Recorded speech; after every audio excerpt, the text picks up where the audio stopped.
राजस्थान के बेरोजगार युवाओं, किसान, मजदूरों के साथ लगातार अन्याय होता आ रहा है, जिसकी आवाज हम हर विधानसभा के सत्र में उठाते आ रहे हैं। सरकार से मांग करते आ रहे हैं कि देश में 22 से 23 राज्य ऐसे हो गए जिसमें राजस्थान के युवाओं का सिलेक्शन रेट 0 है, यानी एक भी राजस्थान के युवा को रोजगार नहीं मिल रहा है। इसलिए हमने मांग की कि या तो केंद्र सरकार ऐसा कानून बनाए जिससे कि वो कानून बनाए अलग अलग स्टेट में वो निष्प्रभावी हो और राजस्थान के जवानों को भी नौकरी मिले, या फिर राजस्थान की सरकार बिल ला करके कानून बनाए जिसमें सरकारी भर्तियों में 90 से 100% राजस्थान के स्थानीय युवाओं को रोजगार मिले, प्राइवेट कंपनियों में कम से कम 75% का आरक्षण हो और राजस्थान के अंदर समुचित सरकारी भर्तियों की नौकरियां सरकार निकाले। क्योंकि 4 साल तक कोई भी सरकार बने, चाहे किसी भी पार्टी की, भर्तियां निकालते नहीं है।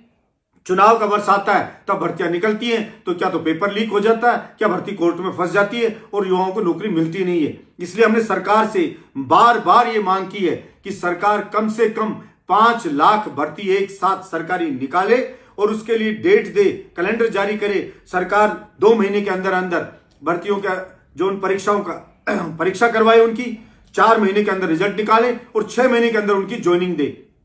और सरकार जो चंबल का पानी बारिश के दिनों में व्यर्थ बह गया, खतरे के निशान से ऊपर चंबल बह रही थी, उस पानी को हमने मांग की सरकार से बार बार कि चाहे जेसीबी से खोद के पहुंचा दो, कितने ही जिलों में कम से कम ईआरसीपी का जो मुद्दा है 11 जिलों में वो पानी पहुंच जाता और वाटर लेवल ऊपर हो जाता, किसान को पानी मिल जाता, उसके खेत को पानी मिल जाता, सूखे कुएं में पानी आ जाता। लेकिन नहीं हुआ। यमुना का पानी खतरे के निशान से ऊपर जब बहती है यमुना, बारिश के दिनों में हमने मांग की कि वो पानी राजस्थान तक आ जाए, भारत माला बना रो मुंबई तक। हमने मांग की कि समुद्र का पानी नहर से ला दो राजस्थान तक, तो आबाद हो जाएगा पूरा राजस्थान। लेकिन अफसोस की बात कि इन मांगों पे, जनता की जो मांगे, इन पे किसी भी सरकार ने, ना केंद्र की सरकार ने, राज्य की सरकार ने गंभीरता से विचार नहीं किया। हमने मांग की सरकार से कि आप पुलिस की भर्ती निकालते हो, पहले पुलिस में या तो गांव का बच्चा जाता था पुलिस में या जाता था फौज में। फौज में भर्तियां हो नहीं रही है, पुलिस की भर्ती हो रही है, तो कांस्टेबल चाहिए बलिष्ठ,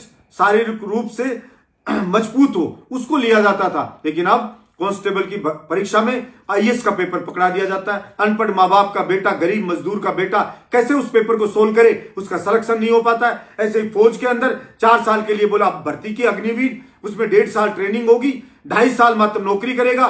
12वीं क्लास का पढ़ने वाला बच्चा 2.5 साल में रिटायरमेंट होकर के घर आ जाएगा।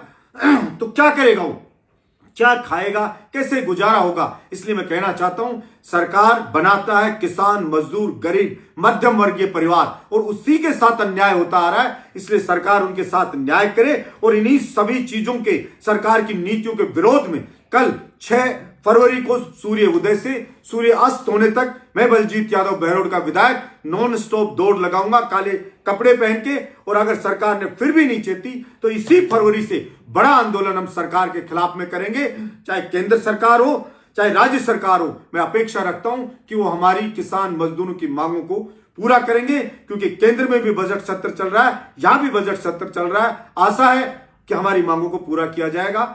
मुझे बहुत बहुत भरोसा इस बात का। धन्यवाद।